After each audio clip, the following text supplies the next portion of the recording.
करत असताना, कोणती गोष्ट प्राप्त करत असताना त्यामध्ये भाव फार महत्वाचा असतो. इतका भाव महत्वाचा असतो, भावे विन देव न कळेनी संदेह, गुरु विन अनुभव कैसा कळे. गुरुशिवाय आपल्याला तो अनुभव भेटत नाही. म्हणून माणसानं गुरु केला पाहिजे. बघा बरं का, माणसानं गुरु करावा, तो मच्छिंद्रनाथ महाराजांसारखा गुरु करावा. बघा बरं का, आणि शिष्यत्व होण्याचं भाग्य लाभलं गोरक्षनाथ महाराजांना. आणि गोरक्षनाथ महाराजांनी आपल्या गुरुसाठी आपला डोळा दिला. हे कोण जगामध्ये करेल का? अशी माणसाची गुरु निष्ठा असली पाहिजे, असा माणसाचा भाव असला पाहिजे. म्हणून मच्छिंद्रनाथ महाराजांनी आपला उपदेश गोरक्षनाथ महाराजांना देऊन टाकलाय. गोरक्षा, आता उर्वरित कार्य तुला करायचंय बघ लेकरा. तू याचा ज्ञान प्रसार भारतभर करायचास. म्हणून गोरक्षनाथ महाराजांनी ते ज्ञान गहिनीनाथ महाराजांना प्रगट केलेलं आहे. ते ज्ञान म्हणजे नेमकी काय हो महाराज? तुम्ही पहिल्यापासून म्हणता ते ज्ञान, ते ज्ञान, ते गुह्य ज्ञान नेमकी कोणतं आहे? ते गुह्य ज्ञान म्हणजे जेव्हा कोठेचे नव्हते काही, चंद्र सूर्य तारा नाही, अवघे शून्याचे होते पाये, कानोबा तेरे तेरे ते. जेव्हा कोठच काही नव्हतं, चंद्र नव्हता, तारा नव्हता, सूर्य नव्हता, असा असणारा तेव्हा तो देव होता.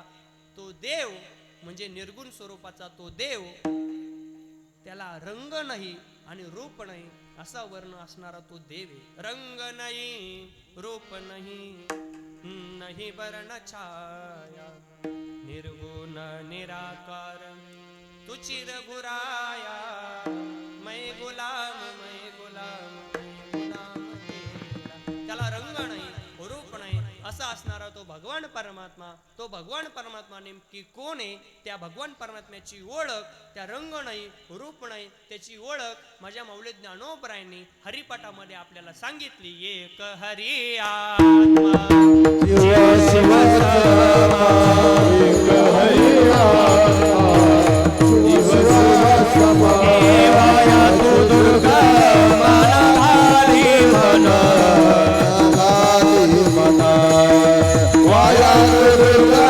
मन घाली मन, घाली मन, वाया तू दुर्गा मन घाली मन, घाली मन, वाया तू दुर्गा मन घाली मन, घाली मन,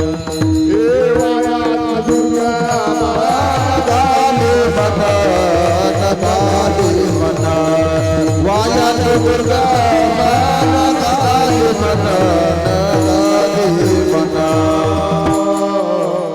एक हरी आत्मा जीव शिव समा.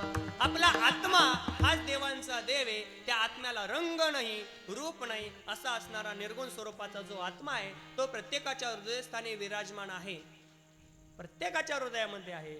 या हृदयामध्ये असणाऱ्या त्या भगवान परमात्म्याची ओळख, त्या निर्गुण स्वरूपाच्या भगवंताची ओळख अनेक साधू महात्म्यानं वेगवेगळं प्रमाण देऊन केलेली आहे. माझ्या तुकोबऱ्यांनी सुद्धा वर्णन केलेलं आहे. जशी उसात साखर तैसा देहात ईश्वर, जसं दुधात होलोनी तैसा हृदय चक्रपाणी. माझ्या जनाबाई सुद्धा म्हणतात देव आहे, देव आहे, हृदय मंदिरी शोधून पाहिजे. विठ्ठल जळे जळे पराला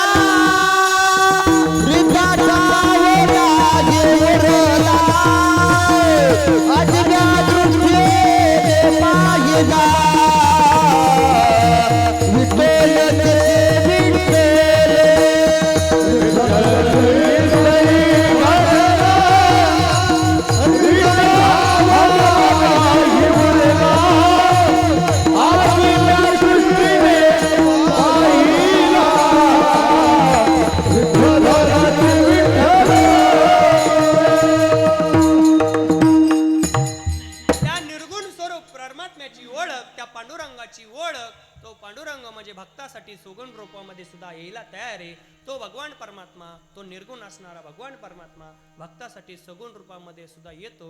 पण त्याच्यासाठी फक्त भाव असावा लागतो. अनेक साधू महात्म्यानं या भगवंताची ओळख सांगत असताना मौली ज्ञानोबा सुद्धा ज्ञानेश्वरी मध्ये सुद्धा वर्णन करतात. तैसा हृदयामध्ये मी रामू, असता सर्व सुखाचा आरामो के भ्रांता से कामो विषयावरे. आपण विषयामध्ये गुंतून बसलेलो आहेत. विषयामध्ये असा आहे, आपण आपल्या स्वतःलाच मी म्हणून म्हणायला तयार झालो, म्हणून आपण त्या भगवान परमात्म्याला विसरलो. जसा भगवान परमात्मा जर बघितलं, तो एकच असणारा भगवान परमात्मा आहे. मया ततमिदं सर्वम जगत व्याप्त मूर्तीना मतस्थानी सर्व भूतानी न चाहम तेषु अवस्थित.